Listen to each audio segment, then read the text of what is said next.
It's another week, another set of bad actors, malicious files, and compromised systems. On today's show, we're going to be talking about some of the cutting-edge intel being shared by our awesome LimaCharlie community, and a huge thank you to all those folks that take the time to share their knowledge with the rest of us. If you enjoy listening in on these intel chats and aren't in our community channel yet, then you should join the conversation. Much more information than we can get through on the show is usually being shared there, and you will get it in real time.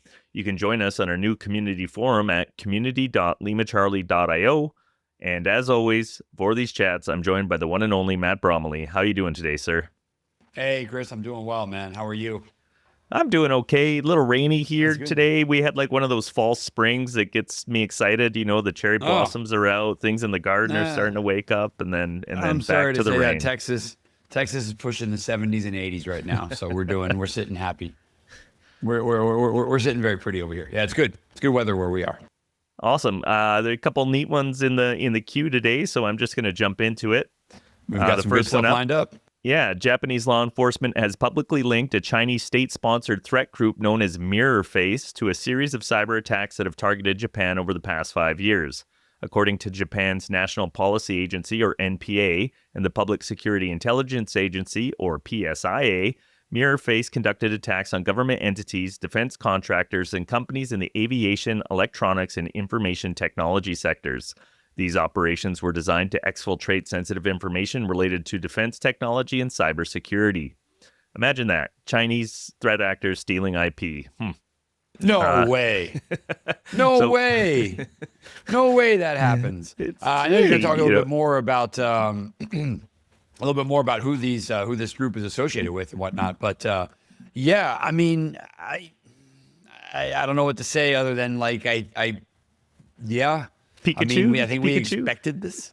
I think we expected to see this happening. Nonetheless, what I find a little bit more interesting here is that it is one kind of nation state calling out another. It's not the United States for the very first time calling out someone else. No, I'm not going to say for the very first time. That's a joke. But there is a lot of evidence behind this like 5-year campaign that they documented. I find it interesting that they stopped in 2024, or at least they're mentioning that. I think it's actually more like probably still ongoing. Who knows? But interesting, they talk about some of the different spear phishing attacks that were sent. Oddly enough, it's a lot of geopolitical focused stuff. Chris, I know you're going to talk a little bit more about this, but it's like, spear phishing emails that are talking about like U.S. alliances, Taiwan, Russia, Ukraine, Indo-Pacific, so on and so forth. And there's obviously like attacks on multiple different Japanese government agencies that have multiple different approaches and applications, right? So we talk about attacks on Japan Airlines. We talk about attacks against the Japan Aerospace and Exploration Agency. All sorts of like really just a whole deck of cards full of different government agencies here being attacked. And I think there's a really interesting analysis done behind this one. So, I know you're going to go into more about some of the attribution and who the threat groups are associated with, but still always an interesting read when we see this happen. For sure. And MirrorFace is also known as APT-10 or Stone Panda, which I actually kind of like. They were reportedly backed by China's Ministry of State Security, or MSS. Investigators found that the group used malware like Load Info, a custom tool known to be deployed in targeted espionage campaigns. Authorities believe the attackers compromised systems via spear phishing campaigns containing malicious attachments, followed by the deployment of malware to maintain persistent access and exfiltrate data over long periods. According to Japanese officials, the campaign dates back to at least 2016 and has continued into recent years, indicating a long-term intelligence gathering effort. The investigation traced some of the malicious infrastructure back to a Chinese man in his 30s who allegedly rented servers in Japan to support the campaign. While his identity has not been fully disclosed, law enforcement officials say he worked on behalf of an MSS-linked contractor, although this individual has left Japan. The MPA has issued a referral for indictment and shared details with Interpol. Japan's government also confirmed that multiple domestic organizations have experienced data breaches as a result of these operations, including leaks of data considered critical to national security.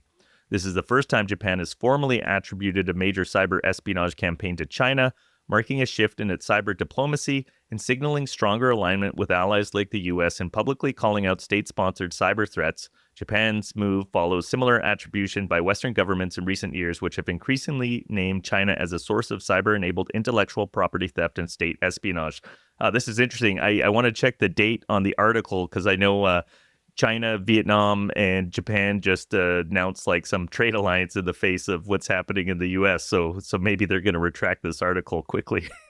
Yeah, this is one of those things. I think, Chris, the thing that caught my eye here, if we kind of keep it on the detection, cyber technical focus, or at least that's going to be my perspective for the next few sentences, is kind of like the individual renting servers or setting up VPSs inside of Japan. And stuff like that, always speaks towards kind of intent, motivation, and then obviously understanding what may bypass or get around defenses and that kind of stuff as well. And knowing that you can set up inside the country, and that's likely going to end up being a pretty good evasive measure because internal country resources are likely going to allow list internal IP addresses and stuff like that. It's not a fail-safe, it's not a foolproof, but it is one easy way to get around it.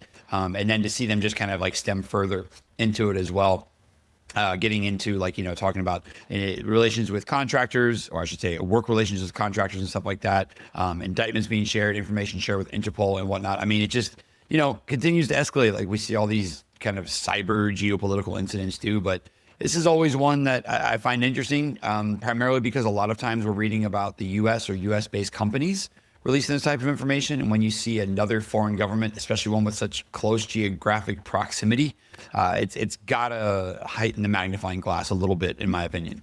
Or I should say amplify the magnifying glass. Yeah, for sure. And, I always find it fascinating that we're still seeing organizations infected from attachments. How does that still work? I just don't understand why we're not sandboxing these things or have some, way to look at them before we launch them in an environment where they can gain access.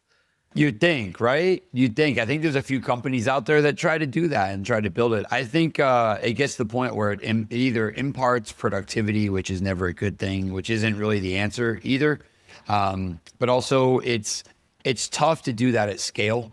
And it's tough to force employees to go through that process as well. I think you and I have talked about this before, but if you think about a recruiter's job is to receive emails from potential strangers and open the attachments to see what's inside of them and read them. Now, obviously, a recruiter might not read an email that is titled, U.S.-Taiwan relations or something like that. But my point is, there are functional roles within organizations whose jobs are to open attachments, right? Not their sole job, but their primary job is to open attachments. The more friction you introduce in that, the more the user will usually find a way around it if they can, number one. Or number two, they'll just be like, all right, I can't do it this way anymore. So if you're like, oh, okay, well, we'll do all of your things through some sort of online email screening tool or whatever it is. Again, users like, okay, I'll just work on my phone, right? Because I'll find a way around it. I think a lot of times, Chris, even the best laid preventative measures end up resulting in, user bypasses or paths of least shadow resistance, IT and workarounds, all sorts of stuff. Because I don't want to deal with this, right? I don't want you to look at every PDF that comes in here. I don't have time for this kind of stuff. Let me be free, and I'll deal with my own data. Yeah, and I did see recently some. I don't know if it's a student or some researchers, but they had a full blown Linux instance running in a PDF. Which is kind of impressive. Yeah. Oh my goodness, that's incredible. Yeah. Maybe I'll try and find that and link it in the show notes. I didn't go through the whole thing in depth, but I did find it kind of amusing. So, all right. Up next, researchers. I'm blown away by that, but I'm not surprised. Did he get it up there? No, I was looking for it. Didn't find it yet, but okay. I'm going to keep looking for it now. All right. Okay, so next up, researchers at Cyfirma have detailed a new campaign where attackers are using a remote access Trojan, or RAT, dubbed Neptune, to hijack Windows systems.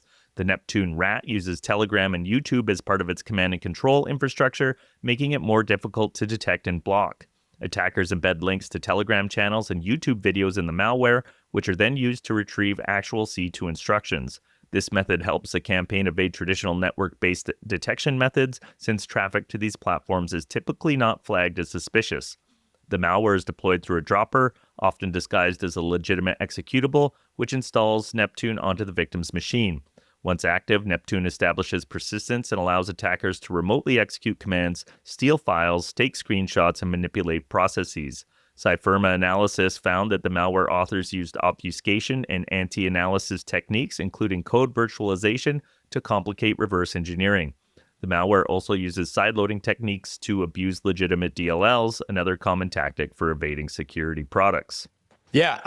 How about that spreading via Telegram and YouTube? That's got to be one that I find to actually be interesting. You brought this up as being utilized to receive C2 communications and whatnot. I got to say, that's one where I think from like an analytical perspective, it can really kind of throw you for a fun loop. Reading through, and hats off again to, we always like to hats off to our researchers. Cyfirma, awesome job on this one. Really detailed post. I mean, really detailed post. Whew. I mean, screenshots of C and everything, right? And a list of IOCs, all of our favorite stuff. But an interesting takeaway here, pretty standard malware activity, Chris, from a piece of malware. Obviously Windows-based, obfuscation commands, non-English language characters inside of there, which may or may not mean something, who knows? Uses of PowerShell and DLL sideloading and things like that. One of my favorite things is ransomware, but ransom is spelt like handsome, and it's always thrown me for a loop whenever I see that, because I'm not sure. Yeah, ransomware.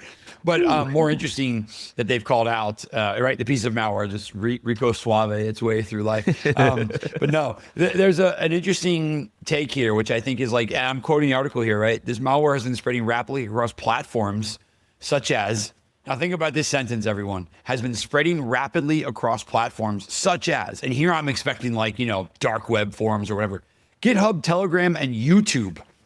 Often marketed with phrases like most advanced rat. And I got to be honest with you, Chris, I watch plenty of YouTube studying up on stuff and reading about, all sorts of threats and that kind of stuff. I've never come across a video that says most advanced rat that has led me towards either downloading a piece of malware or whatever. And I find it to be interesting that it's there. Then to find out they're using it for C2 communications as well is always interesting. However, I will note for everyone, that's nothing new. Utilizing, comment fields and all sorts of like arbitrary text as C2 communications is actually pretty, not standard, but definitely like activity we've seen from threat actors before, and one that's never really going to go away. The idea of an arbitrary text field that anybody can comment to that then has its own URL reference. I mean, that's C2 in a nutshell. So I think we'll see that for a while, but again, interesting rat here. Very, very cute picture, stock picture of a mouse on the beginning, or a rat. One of the two, you never know. But interestingly enough, really, really interesting analysis in this one. And I think the kind of other odd part about this here is they do call out this group called the Freemasonry group, which, if I'm not mistaken, and no one quote me on this, looks like their logo's in Arabic, I think. I'm thinking Arabic. I might be wrong. Might be another standard or another version of a Middle Eastern language. But it definitely looks Arabic on there.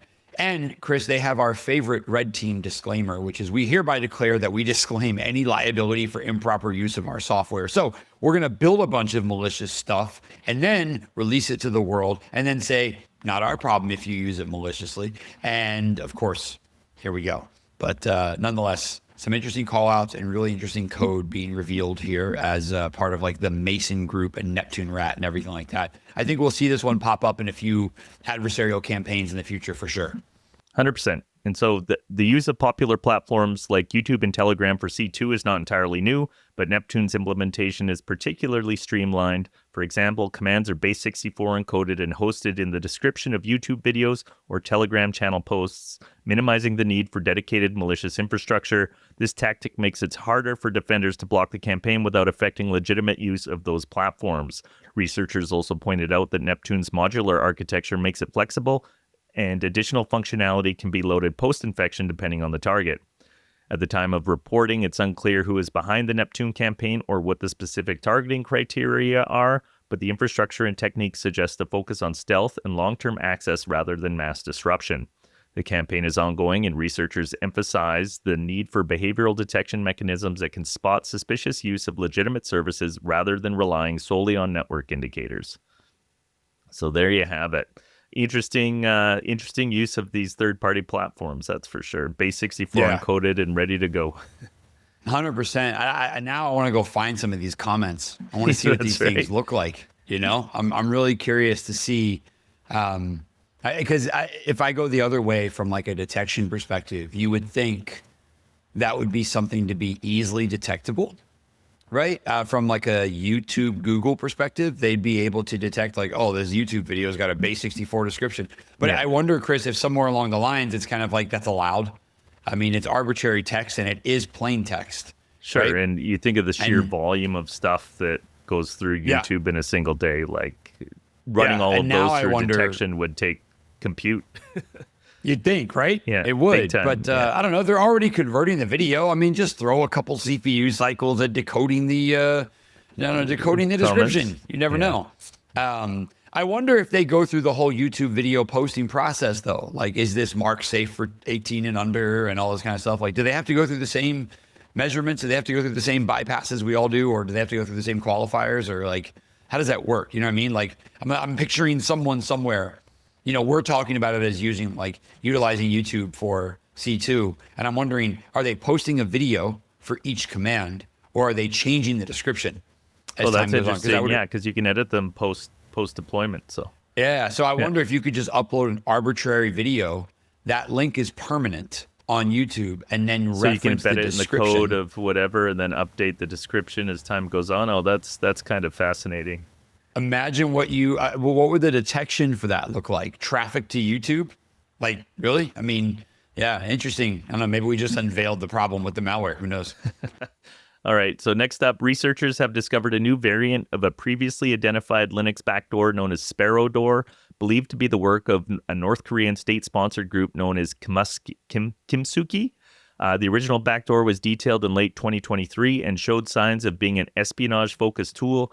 These newly identified variants maintain core functionalities but demonstrate several changes, particularly in how they persist on infected systems and how they exfiltrate data. The malware is primarily deployed on Linux-based systems that are publicly accessible, with indications that attackers are scanning for systems with exposed SSH services to gain initial access. The newer versions of Sparrow door include updated obfuscation techniques, more modular architecture, and a flexible command and control method. One notable change is the use of HTTP and TCP for C2 traffic, which helps it blend in with legitimate network communication. It can also perform system enumeration, proxy traffic through the infected host, and transfer files bidirectionally. Researchers found that instead of relying on cron jobs or systemd services for persistence, the new variant uses hidden processes and manipulated shell profiles, making it harder to detect during routine inspection. So just the normal evolution of a popular malware. Yeah.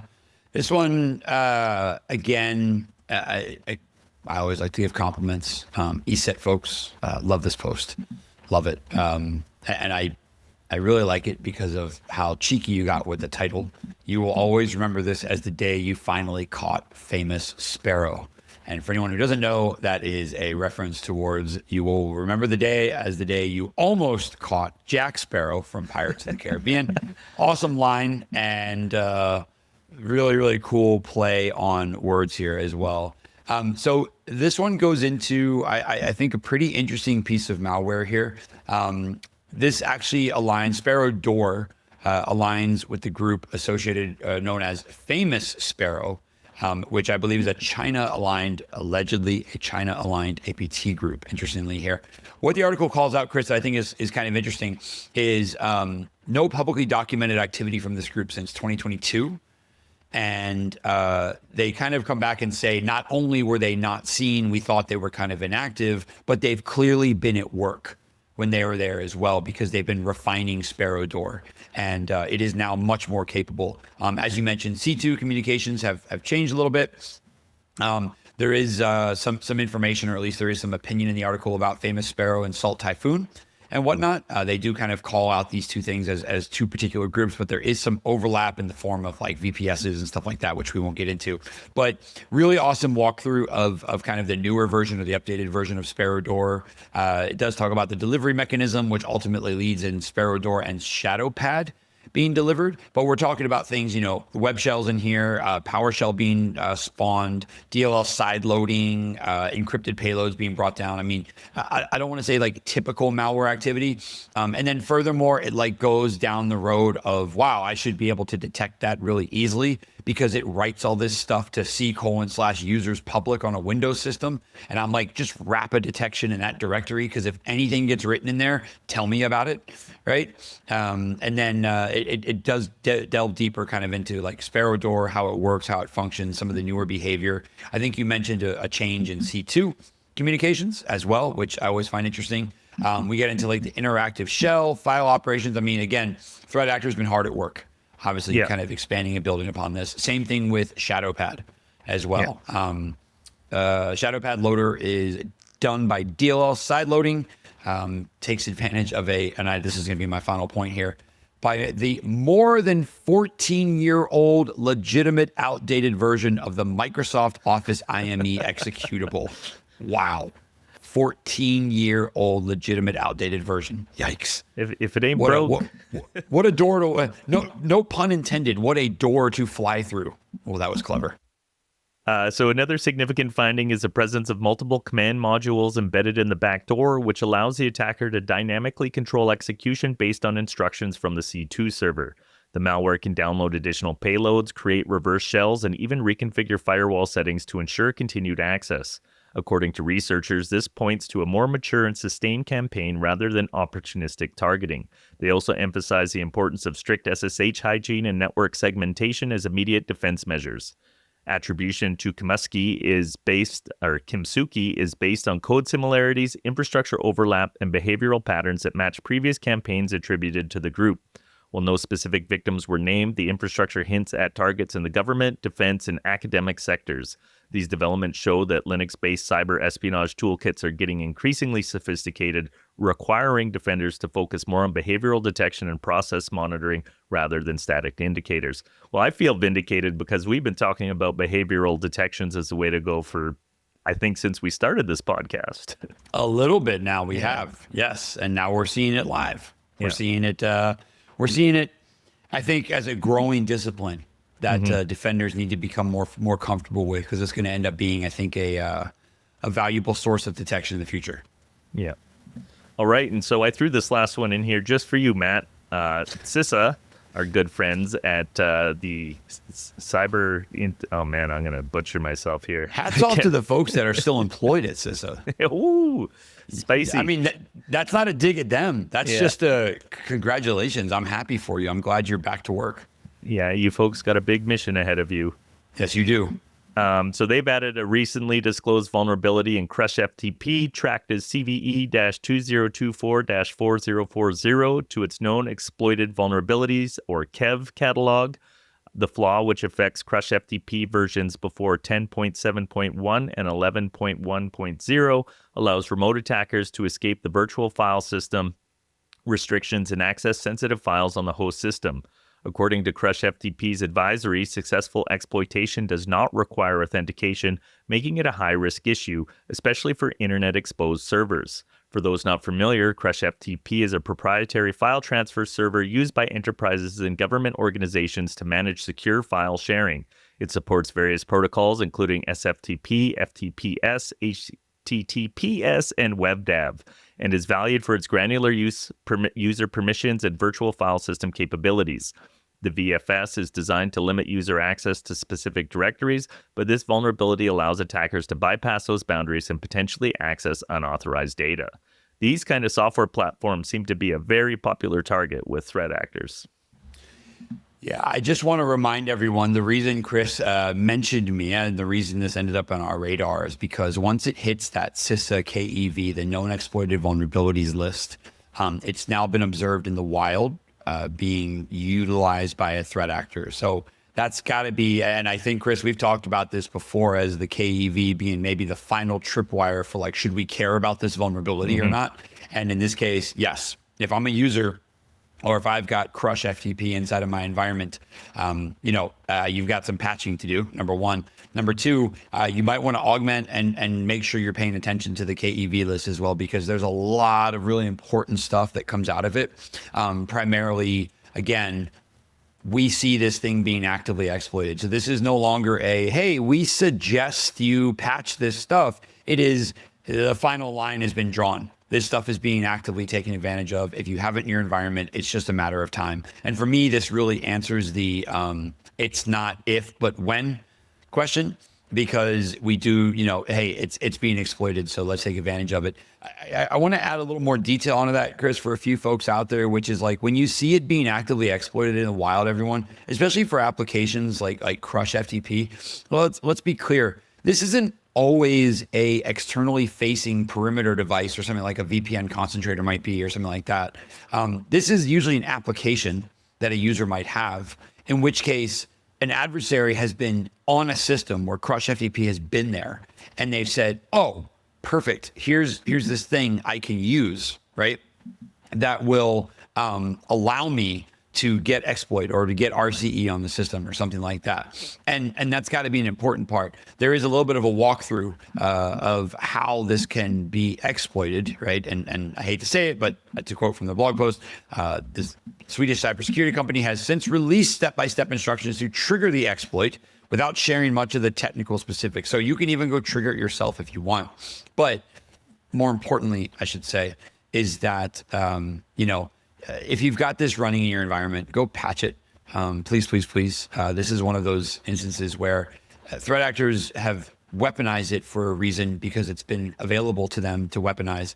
And to quote again, the cybersecurity firm has seen exploitation targeting 4 distinct hosts from 4 different companies, adding 3 of those affected were hosted by the same MSP, the same managed service provider. So not only do we see kind of a concentration of targeting and some relationship amongst the environments, but we also have a threat actor who is very aware of what was already running in those environments. And I guess what I'm trying to say in summary here is a lot of times when you have these application-specific vulnerabilities or exploits in the wild, this isn't like the adversary was like, let me just see if this thing is here. They likely had a presence in the environment before and were able to either escalate via this thing or knew enough about the environment ahead of time that they knew they'd run into it.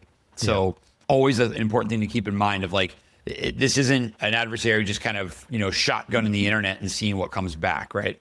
Yeah. These are internal software applications. Right.